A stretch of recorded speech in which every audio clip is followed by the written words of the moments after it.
Hey everybody, welcome back to another edition of the Triple Option. And here we've brought out the big guns for you, just like Mike Norvell's brought out his big guns on the trail. This is a recruiting extravaganza.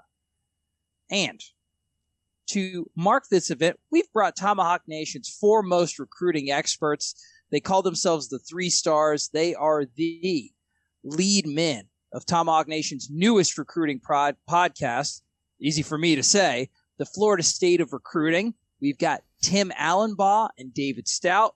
Boys, say what's up to the people. Trey, it's an honor to be here with you. Excited. Let me just correct you on one thing. David and Josh not here, are the man for recruiting. Me, I'm just a poor man's Trey Rowland. Well, then you're really poor because I'm not doing too hot myself, man. So I don't want to look at your bank account, poor man's Trey Rowland. David, how rich are you? What's going on? I work in education, so rich you're to poor me. Too. Yeah. My idea of bonus is finding a dime on the street and picking it up.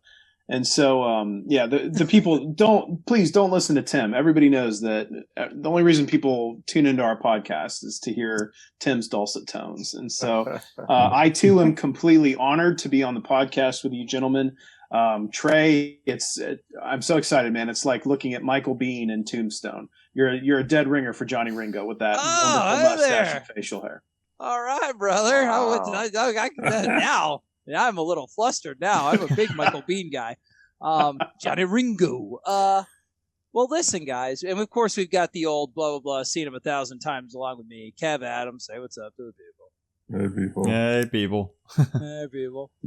Well, Tim and David, before we get into all of the recruiting news, and it's quite a lot, let's tell everybody about the new podcast that's coming up. It's the Florida State of Recruiting. And right now it's on the Everything Noles podcast feed, the podcast channel. So if you're subscribed to the Seminole Rap podcast feed, which is Tomahawk Nation's Everything podcast, you are now subscribed to the Everything Noles podcast channel. So if you're not subscribed to that, pause, get on your phone, type in Everything Noles, subscribe to that podcast feed. You're going to get the Florida State of Recruiting podcast with Tim, David, and Josh Pick, who's not here. You're going to get the audio version of the Triple Option. You're going to get all of the recruiting breakdowns that Adam and Kevin do. You may even get a few surprises thrown in the mix. A couple of surprises, maybe a roll cast reunion. We don't know. We're still working out the details. Tim and David, I know you have a phenomenal product, but explain the Florida State of Recruiting podcast to the people. Make them your Huckleberry. Yeah, so we were doing the Seminole Rap with Perry and Juan, and some scheduling conflicts happened, and David and Josh were available, so we got together, and it was right around February to do a recruiting podcast. We even did one a little bit before that, but we really just kind of hit it off, and we started running with it and doing one about every month, and then as Florida State recruiting really kind of picked up, so did we. I mean, basically, we've taken the recruiting thread that exists on Tomahawk Nation and moved it over to the audio form, because I say this on the podcast all the time. I think that David is like linked into the actual website, and like as he thinks. Oh, like posts. A Borg. Okay. Yeah. Gotcha. Cyborg. All right. And because like if I ever see something like in social, oh man, the group would love this. I go to post it, and Dave like has posted it 2 minutes prior. And then Josh Pick is also machine like, just he's got some contacts within the program. He's great at reaching out to the kids and getting some information. And so bringing those two minds together, and me just kind of like being like I said, a poor man's Trey Rowland, guiding it through there. We're not the flashiest. We are 3 stars. We're not composite 5-star like you, Trey, or a wiry underrated 2-star like Kevin out of Georgia, like a Jimbo special. But we're going to tell you what we know when we know it, and we're not going to give you any BS. We're just going to tell you how we see it, and more than anything, again, just keeping everybody tapped into what's going on with Florida State recruiting. Awesome. So this is going to give you guys a little bit of a taste. Like I said, go to your podcast app, search in Everything Noles. The picture is still going to say Seminole Rap. Subscribe to that, because it's not just a podcast. It's a channel. There's going to be a whole bunch of stuff there. Figure out what you like. Figure out what you don't like. We're not trying to clog up your phone with like 9,000 more subscriptions to podcasts you want to listen to. It's one subscription and a whole ton of content. Now, boys, speaking about a whole ton of content, Mike Norvell has given us a lot. Which is, we just got through with the Seminole Showcase camp. There's been, my mind is aflutter with all the camps that have happened. David, what's been your overall impression of the? I guess we can talk about the specific camp that happened this weekend. Talk about the Seminole Showcase, what that was, who was there, but then also just give me your overall thoughts of this really, really dynamic summer for Mike Norvell in Florida State.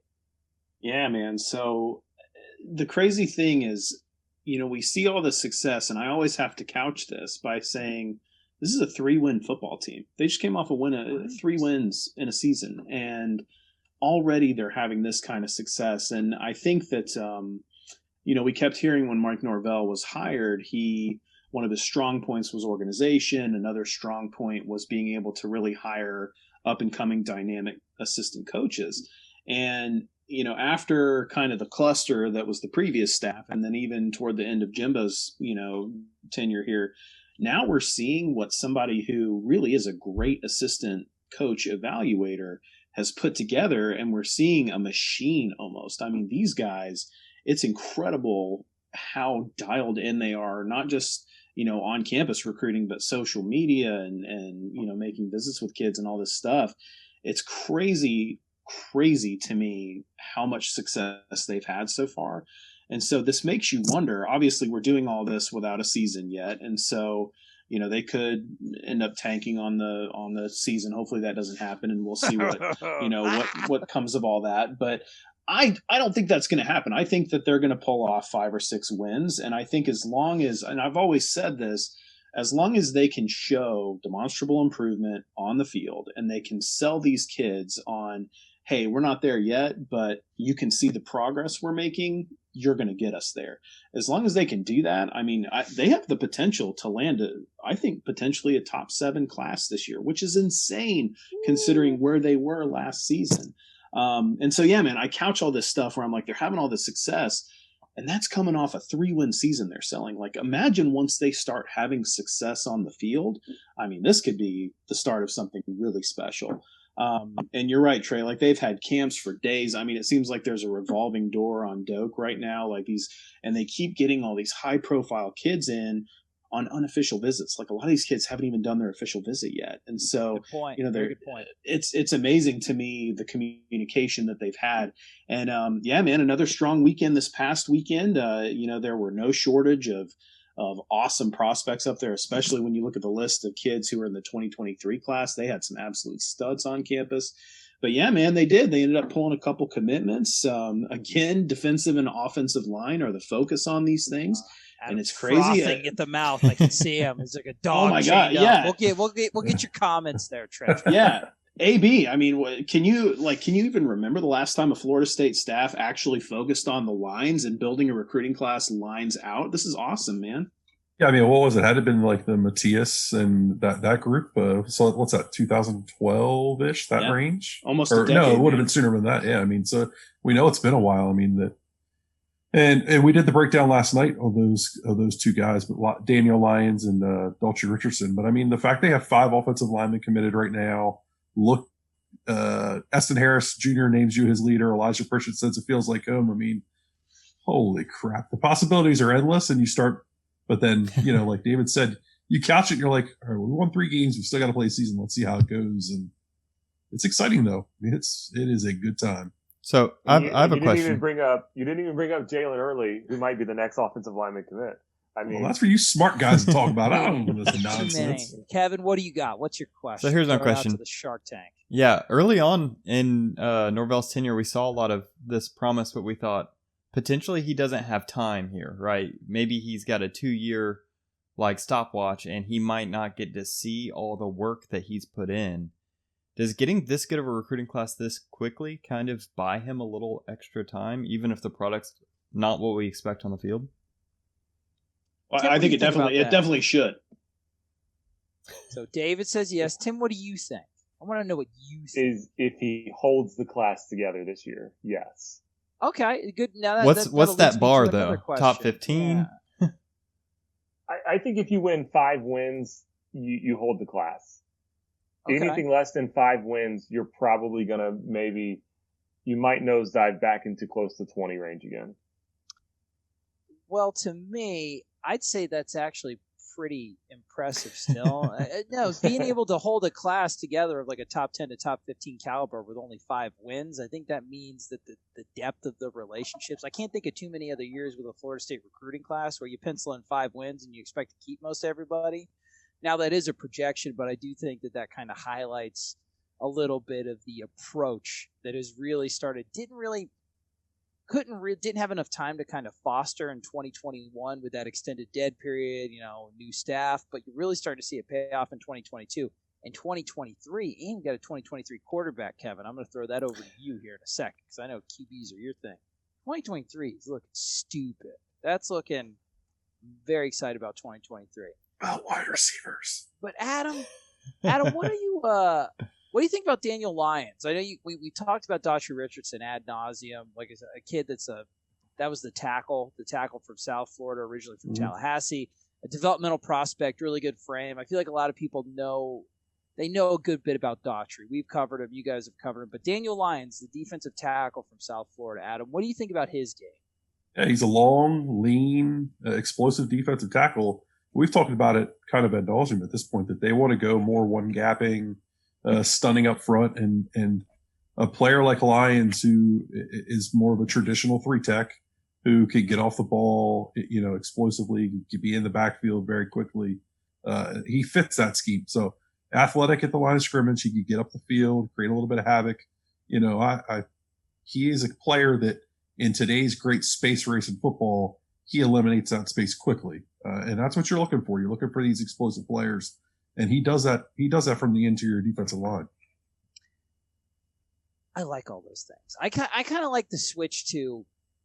I enjoyed like the gap shooters. I like creating havoc along the defensive line. I feel like it's been a long time, and maybe this goes to show because for the past couple of years, the Willie Taggart regime, we were kind of recruiting a lot of tweeners on the defensive line. Is he a tackle? Is he an end? Not really a whole lot of explosion. Maybe some solid players, but I really like the emphasis on athleticism, speed, just disruption. Those are the type of things I think is going to take our defensive line. Trey, can I ask? I need to ask David this question. All right? Yeah, please, go ahead. He's sitting there thinking about the class of 2023. David, wide receivers, please tell me how loaded that group is. Oh my God. Okay. So his webcam if you have ever listened or read one of my posts or anything, wide receivers are my unit. Like that's what I used to play, all that stuff. And so we kind of had some bummer news with Destin Hill, and we're big whale hunting with a couple of wide receivers in this class. So we don't have those game breakers just yet. We're on the verge of a couple. I think they're going to get a couple in this class, but holy crap. Okay, you look at 2023. There are just nationally, the wide receiver group is loaded. It's probably one of the strongest wide receiver groups. I mean, easily in the last 5 years, maybe last 7 or 8 years. It's up there. It's like top 2. And a ton of them love Florida State. And I don't mean like they favor Florida State or they're interested, like they love Florida State. They're null-blooded, as they like to say on the online stream. They could very well be null-blooded. Yep. And so what's going to be interesting to me is, kind of, and Destin Hill complicates things a little bit with scholarship numbers, but say they take a wide receiver class of 3 this year. How many can you fit in 2023? Because it's almost like offensive line this cycle. Like they're going to take a big offensive line class because there's a lot of good offensive linemen who want to be Seminoles. And so take that, amp that up, and they're probably going to be in a position next year where they're going to have to turn away several 4-star kids because there's 5-stars and upper level 4-stars who really like FSU. And they're all in the, that South Georgia, region, South Georgia down to South Florida. And so FSU has a chance to just frickin' knock it out of the park with wide receivers in 2023. So I'm so amped about that, man. And I love the fact that they did get the commitment from Chris Parsons. So you've got I think they're going to take 2 quarterbacks probably in 2023, but you already have one of them. And so once you get that quarterback in there early on, you can give your script, you can give your recruiting script, your messages to him. And as he goes on that camp circuit and starts making relationships with these guys, it only helps you in the long run. And so, man, thank you for asking that question, Adam. It brings out the artist in me. I'm so excited about it. So who are some specific names to watch that Florida State's doing well with, and how many, as of right now, we said it's kind of a fluctuating number. I kind of personally think they're going to treat wide receiver in 2023 like we're treating offensive linemen this year. You take them all, and the numbers, shout out to Josh Newberg, the numbers will always work themselves out, in my opinion, when it comes to just loading up on talent at that position. But who are some specific names that Florida State's in really good with, and about how many do we think we're going to take? So that's a great question. In terms of how many you take, I'm thinking maybe like 4 is going to be the number. And it depends because, and the tricky thing is too, is, the way Mike Norvell uses tight ends and stuff, we've seen he likes to take multiple tight ends in classes. And so not quite sure how they're going to, split those numbers. Plus we've also seen that he really likes the athletes, right? He likes those athletes. He doesn't necessarily recruit, tried and true running backs. He likes athletes to put in that position. And so you may see a guy who's listed as wide receiver early on, but FSU may like him at running back. And so I think Mike Norvell just wants playmakers, right, man? He wants speed. He wants to get these guys the ball, and wherever they line up on the field, it's a good problem to have. But man, so in terms of the ones who are definitely feeling FSU, and FSU is going to be very much in line for towards the end there. You've got Jalen Brown, who I believe is at Gulliver Prep. He's down in Miami. He's a 5-star. He was just on campus this past weekend. Look good. Good battles against Travis Hunter. Very impressive. Oh man, he's so good. So good. And then you've got a kid at IMG, Carnell Tate. He's kind of your traditional stocky wide receiver, like 6'2", $175, $185 kind of type.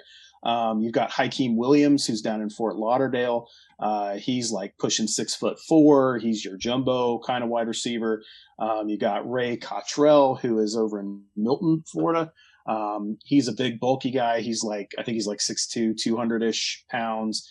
And then you've got a kid like Adam Hopkins, who I love Adam Hopkins, a Thomasville, Georgia kid, just freaking awesome player. And then not to mention, you've got Santana Fleming, who's a total speed demon down in, I think he's at American Heritage. He's either in Miami or Fort Lauderdale as well.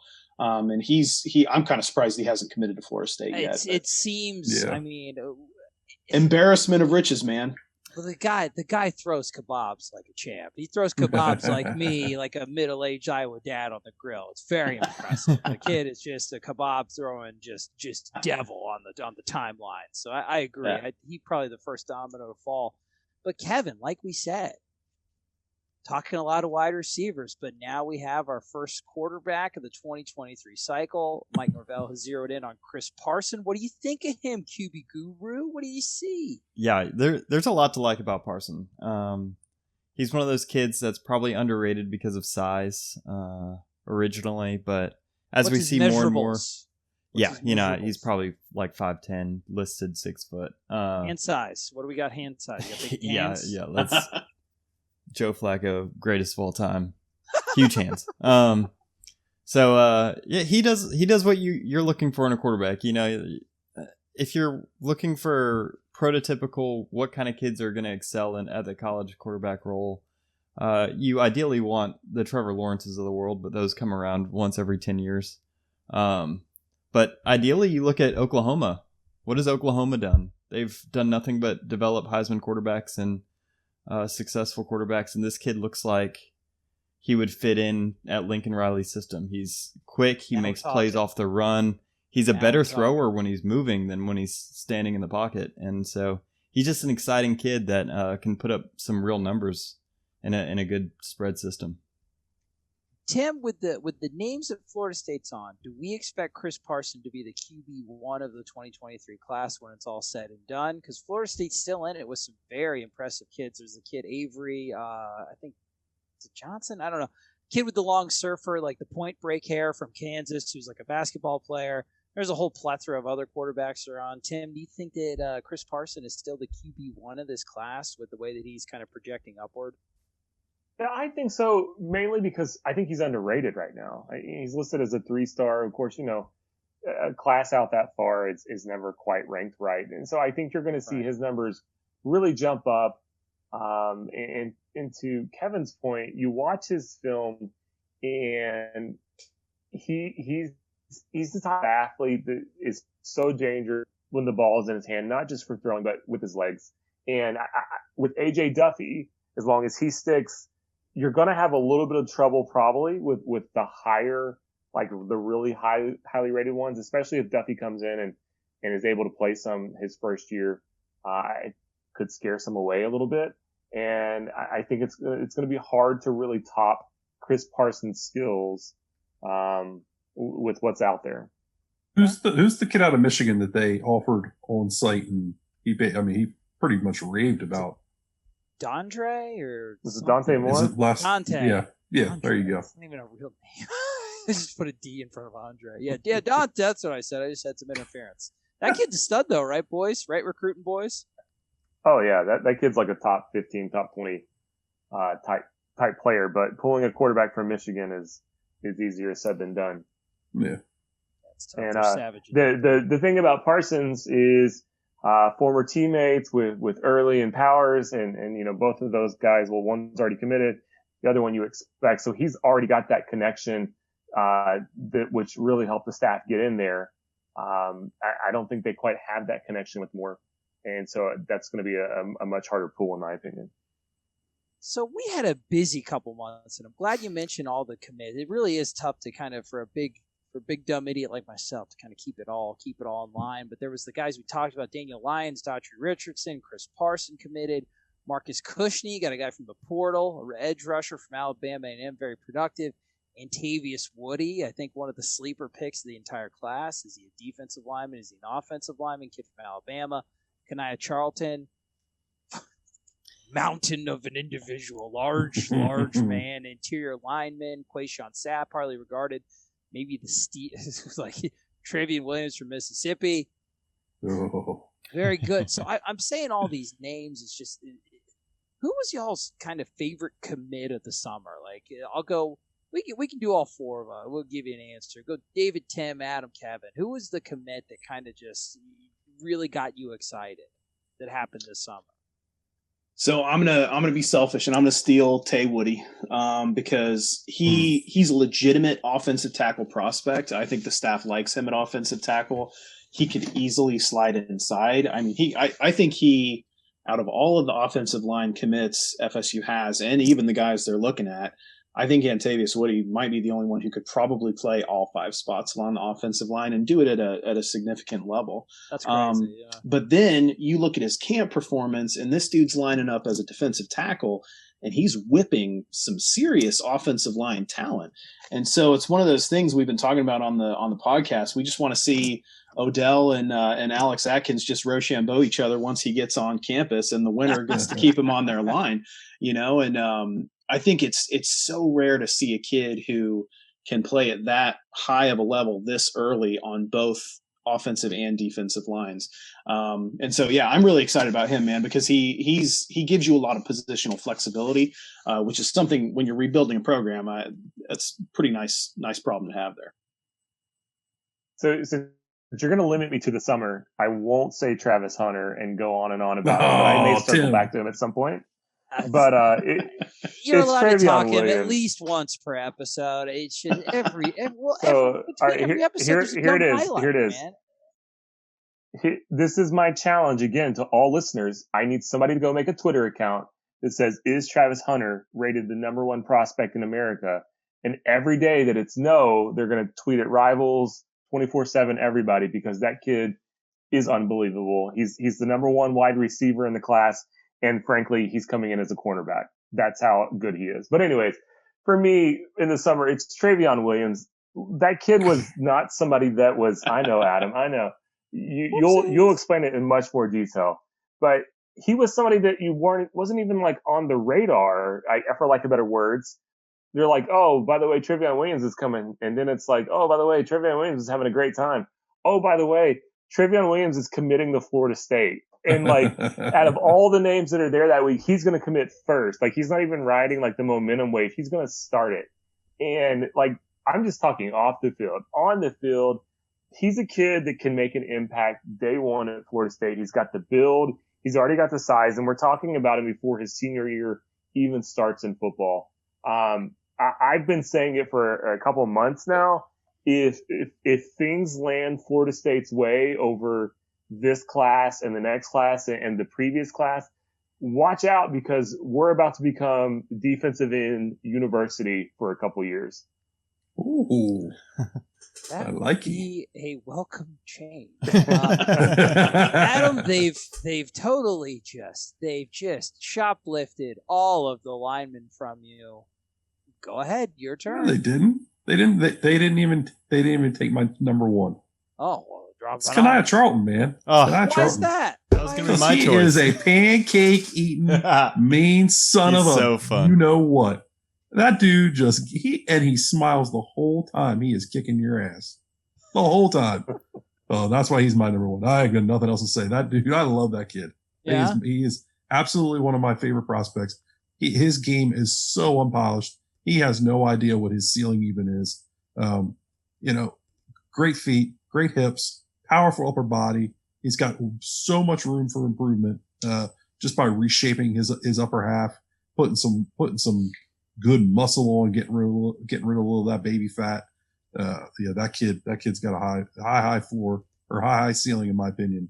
I'm excited about him. I agree, and his attitude as far as like the competition, definitely not. If there's one of these, like if you take like 11, whatever, like a bajillion linemen, I don't feel like he's like the first candidate I think of that would be scared away from competition.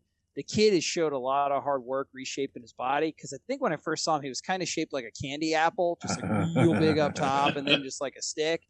And now, he'd still beat the shit out of me. He's like 17 years old. But very, very impressive. Just those kids, like the Alumbaugh of the world, the other offensive line commit that we have. You've got some kids that have already taken the initiative to start reshaping their body in high school after a strange COVID year. It's very positive. You can tell that there's also like a mental component of the type of kids that Mike Norvell is zeroing in on. Trey, you know what? Just one quick thing. My favorite thing that I've seen out of every prospect we've seen so far, and Travis Hunter's to the side because he's just super freak. But there's a lot of favorite things about him. Yeah. At the first elite camp, all right, they're doing the O-line drills. Kanaya Charlton is holding the bag for Quayshawn Sapp.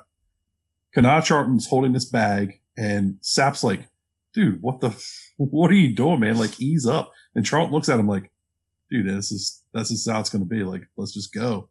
Like, it's great. I think that kid's got the right mindset. I think he's going to be great.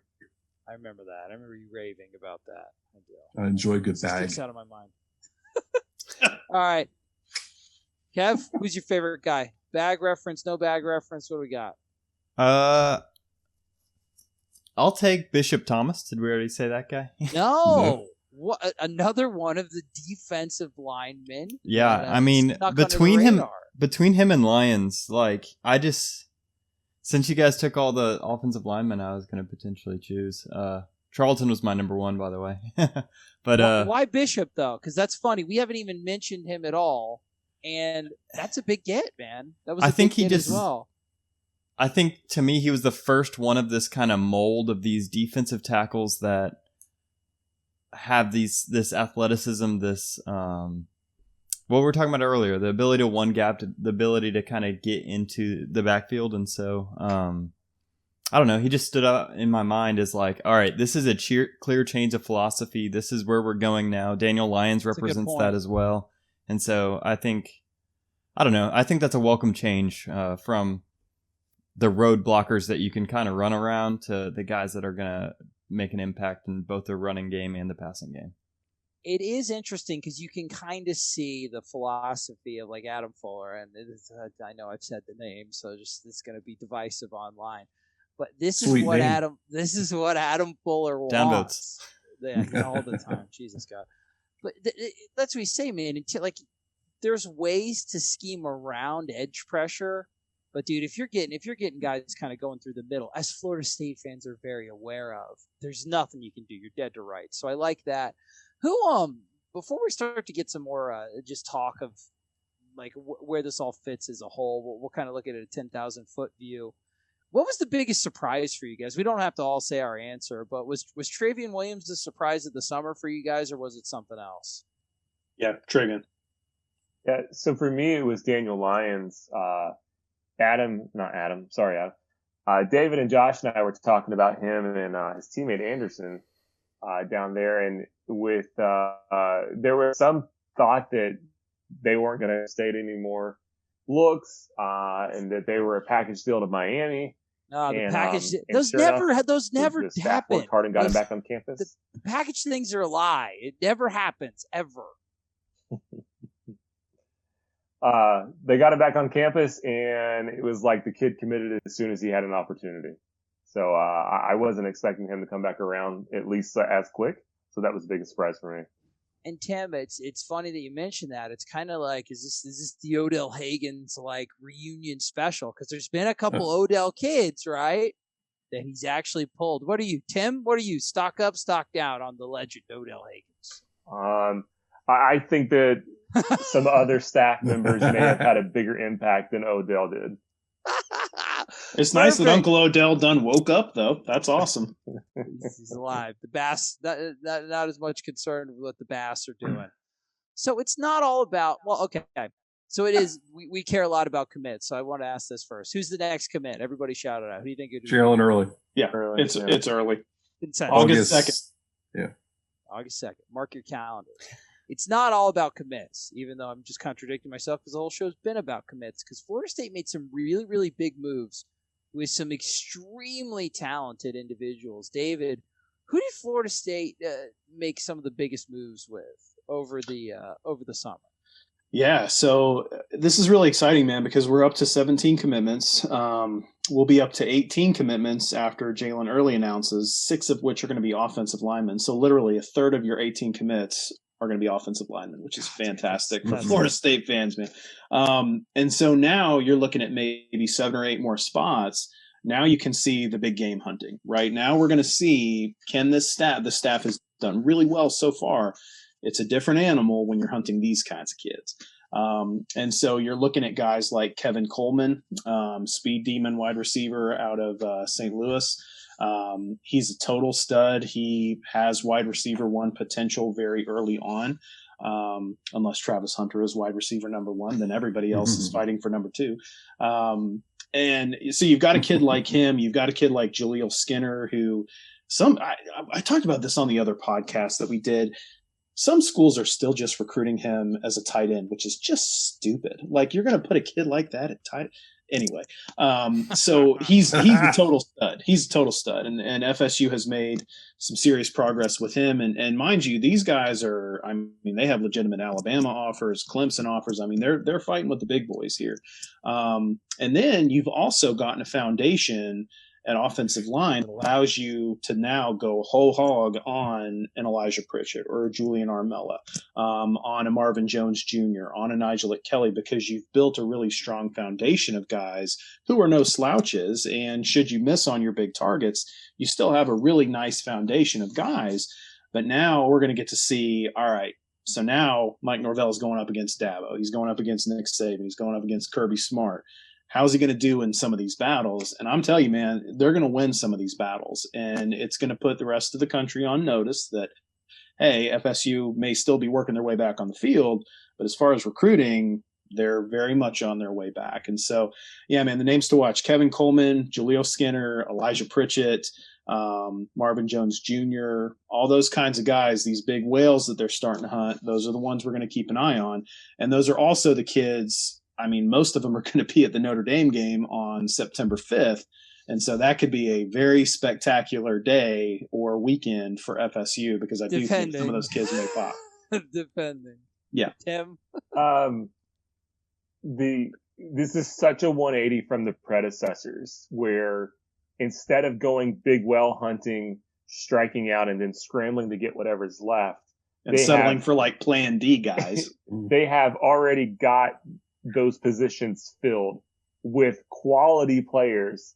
And so if they miss out on an Elijah Pritchett, if they miss out on a Julian Armella or Nigel Kelly or Marvin Jones Jr., they've already got Trevian Williams. They've already got Aaron Hester. They've already got Daughtry Richardson, Jalen Early, and whoever else they want to stick there. Like, this is such a different mindset than where we were 2 or 3 years ago.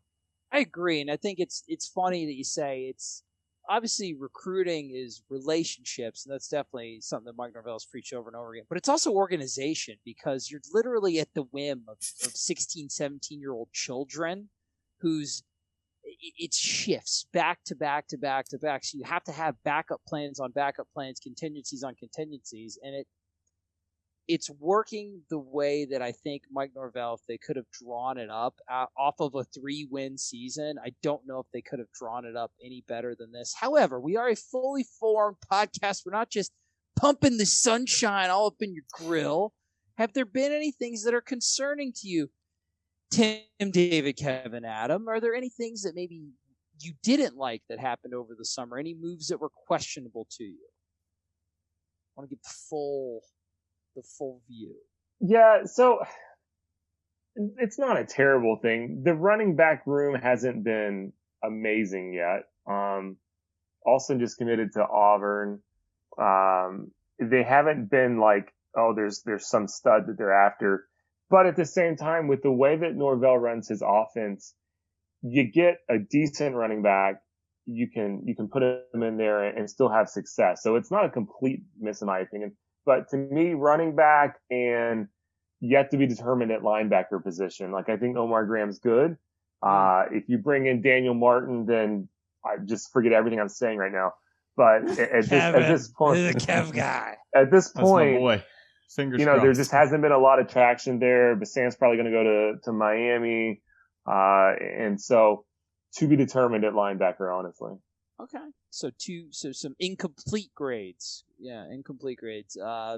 David, do you feel the same way? Or any other thing that maybe jumped out at you that you would have done differently or might even be a little concerning? Yeah, sure. So I'm not as concerned about running back. I think Rodney Hill is probably the most underrated commitment in the entire class. I mean, you look at this kid; his thighs are tree trunks. I mean, he's got the kind of build that is going to allow him to start contributing early. He's fast. I mean, he's someone that I think people are sleeping on, myself included. We need to give him more credit. And then you look at another kid, like you were talking about the ones who have totally reshaped their bodies. Look at Aaron Hester now versus Aaron Hester a year ago, and it's incredible. It's incredible. Violent. Yeah, it's incredible, man. And so he's a legacy that kind of gets lost with all the other legacies, big names that we don't give enough credit to. But I'm with Tim on the linebacking room. They have a nice piece with Omar Graham Jr. He's not a kid who you headline your linebacker class with, though. They're in it for Daniel Martin, who's a freak athlete. He's fantastic. I'd love to see FSU get him.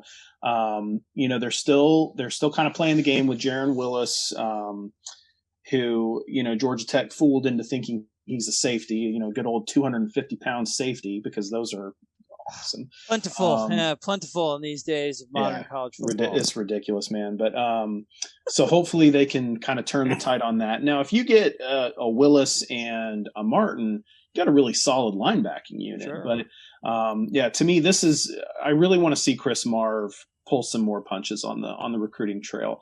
And it's tough, right? Because a lot of this stuff has been done via Zoom and it's been done via remote. And so now we're finally getting to see these guys, actually in person with these kids. So I'm hoping that Chris Marv is much stronger in person than he may be social media wise, which is understandable. But yeah, man, I've got my eye on the linebacking room. I think that's an area that they really need to hit on, because, we talk about kind of these one gappers who are blowing up the line of scrimmage. You're also seeing a big shift in the way linebackers look and how they play in schemes now. Gone are the days when you have some big lumbering 6'4", 250-pound neck roll, and then under his neck roll, he's got like 6 rolls of muscle. Like those big plotters who are run stuffers, you don't really see those anymore, especially in the South. Now you're going to trend toward maybe smaller guys who are faster, who can go sideline to sideline, who can help you in coverage. And so FSU is going to need to hit on a few of those guys to start kind of flipping that linebacker room. So we'll see, man. It's to be determined. I do have hope that they'll be able to land at least another strong prospect, but this is a big year for linebacker class for me. I'm with you 100%. We need 2 more, and they both need to be high level. The rest of the staff has really shown that they can close, I would say, except maybe like a Chris Thompson, but he's clearly he's one of the coaching coaches. Yeah, or Adam. Yeah, that's a good point too. But yeah, this is a prove it. It's a position of need. It's a position where you've got a lot of feelers out, a lot of good prospects. You've been linked to a lot of good prospects that you haven't closed on yet. It's time to put up or shut up for Coach Lynn's Crafters. But I believe in him. As a dork myself, I have an affinity for dorks. So I believe in you, Chris. You can do it, brother. Adam, Kevin, anything to add there before we I'm going to wrap this guy up here in a little bit? I think that was well said. Yeah. Linebacking core and your defensive coordinator concern me as recruiters overall. But coming off of a 3-win season, hell of a summer. Absolutely. So I would agree. We'd all agree that the storyline coming out of the summer into camp, positivity, almost a surprising amount of positivity. Now the focus starts to shift from just a maniacal bent on recruiting. Obviously, recruiting is like shaving. A famous Taggart once said, if you don't do it, your face will start to look like mine. So horrifying. So recruiting is going to go on the entire year. So make sure you subscribe to that Everything Noles podcast channel so you can hear the Florida State of recruiting with David, Tim, and Josh all the time. So recruiting is going to go on, but the focus is going to shift more to the actual stuff that's going on in the field. However, for you guys, my recruiting gurus, what are some good recruiting storylines to watch in addition to hopefully soaking up Florida State football's surprising success on the field? Big whale hunting, baby. We are in that season. And so, some of the names I mentioned earlier, and I mean, there are some other names out there that they're kicking the tires on, like Tyree West from Georgia, who's still committed to Georgia and interested in Florida State. And things always kind of crop up. And if FSU starts having early success, they're going to get more eyeballs down in Tallahassee. And we've said this, here he comes again, Travis Hunter. I mean, he probably needs to be on the recruiting staff. They need to be paying him because I don't know that he's probably getting paid by somebody, to be honest with you. Oh, yeah. I hope so. Dude, if I didn't work in education, I'd be paying him. I can't afford it, but I'd take out loans to pay him. But I don't know that FSU has had a better peer recruiter ever than they have in Travis Hunter. And I think that's a fair point for sure. Yeah, I mean, we're going to be talking about him, legendary status, and I think he's legendary on that. So yeah, big whale hunting is going to be big. And then the other storyline that's going to need to be watched is if they keep bringing in these offensive linemen. As you alluded to before, the numbers take care of themselves. And so you may have a kid like an Alumbaugh who visited Georgia recently. They may decide that, hey, I want to go be a part of a smaller offensive line class. So I think it's totally fine to have that attrition as long as the guys you're bringing in are better than the guys who, you could be losing. I think that's totally fine. And it's nice that FSU's we're talking about FSU in that kind of position rather than FSU having to take scraps from others. So yeah, man, big game hunting and then kind of how the numbers shake out. I think that's going to be really interesting to see. Yeah, for me, it's AJ Duffy. That's the storyline to watch. If Florida State holds on to him, like they've just hit a home run in the quarterbacking class. But Duffy's now at IMG. We learned today Jalil Skinner's going down to IMG. So he's going to be in the ear of a lot of people. Ball's down there. But also Duffy hasn't played football like in 2 years now. He was out west where they had COVID basically, eliminated the whole season. So he's a kid that's already highly thought of and highly recruited, and you're going off of his sophomore film.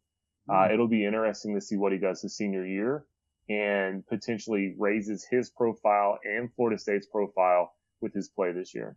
I like that. Saturdays, all Noles. A little bit of Iowa Hawkeyes if you guys want. They're not a terrible team to watch. But Fridays are all IMG Academy. Keep your eye on IMG. And I think if I had to come up with a storyline for the summer to watch, it's the kids that Florida State is like second best choice right now, like maybe a kid who likes LSU a lot, and then they find out that the Fighting Cajun people have done some terribly horrific things. Sanctions come down. Florida State swoops in. Maybe a kid that they have Georgia as their number one. Georgia runs out of room with that specific kitchen. Florida State swoops in. Who is Florida State going to catch in their trust fall in recruiting? Because there's some kids, they're number one for a lot of kids, but they're number two for a very large amount of kids. So who's Florida State going to be there to catch when they fall? Well, I've got nothing else to add. This is a phenomenal episode, and I think it's demonstrative of the type of quality content that you're going to find on the Everything Noles podcast feed, specifically the Florida State of Recruiting podcast. Tim, David, wonderful, wonderful individuals. Did you have a nice time here on the Triple Option? Did we treat you good? Oh, Trey, you've been the highlight of my July, man. What a lie. What a lie, but so sincere. Those are the type of sincere lies you're going to find all up and down the Florida State Recruiting podcast, David. Once again, I'm blushing. Timothy, how you feeling, man? I mean, Trey, you know I love to talk stupid stuff with you and tell you how good you are, but I can't top David. You can't top David. He's made you the beautiful man that you are tonight.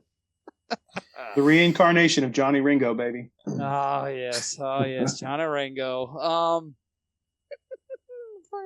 That was my favorite. Okay, Flustered. Guys. Yeah, I really like Tombstone quite a bit. Vino Veritas. Boys, Kevin, I love you. Adam, I love you. Viewers, I love you. Provided you go to the X's and Noles YouTube page and subscribe, brother, right now. Go to the Everything Noles podcast feed. Subscribe. Now you're going to get all this dope-ass content for your ears and such. Go to Tomahawk Nation, the website that brings us all together. Read the articles, read the recruiting threads, read the breakdowns, and as always, keep chopping, baby.